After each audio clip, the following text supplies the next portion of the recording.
প্রায়ই বাবা-মারা এসে আমাদের কাছে জিজ্ঞেস করেন যে ৬ মাস যাদের শেষ হলো বা খাবার শুরু করবেন বা যাদের এই ৬ মাস থেকে ১ বছর বয়সে বাচ্চা আছে যে আমরা বাচ্চার খাবারের সাথে লবণ অ্যাড করব কিনা, আর লবণ না দিলে সেই খাবারটা টেস্টি হবে কিনা, বাচ্চা খেতে চাবে কিনা, এরকম বিভিন্ন প্রশ্ন কিন্তু বাবা-মারা আমাদের কাছে করে থাকেন। এই যে লবণের ব্যাপারটা, এই লবণটা আসলে ১ বছরের পর্যন্ত আমরা বাচ্চার খাবারে লবণ দিতে না করছি। কেন না করছি? দেখেন, বাচ্চাদের কিডনিটা কিন্তু এই কিডনিটা কিন্তু অপরিপক্ক, ইম্যাচিউর থাকে।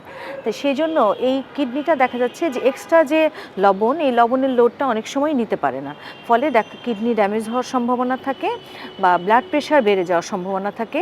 সেক্ষেত্রে বাচ্চা হার্টের সমস্যাও বা হার্টের অসুখও হয়ে যেতে পারে। এই কারণগুলোর কথা মাথায় রেখে আমরা কিন্তু বলছি যে বাচ্চার ১ বছর পর্যন্ত বাচ্চার খাবারে লবণ দেওয়ার কোনো প্রয়োজন নেই।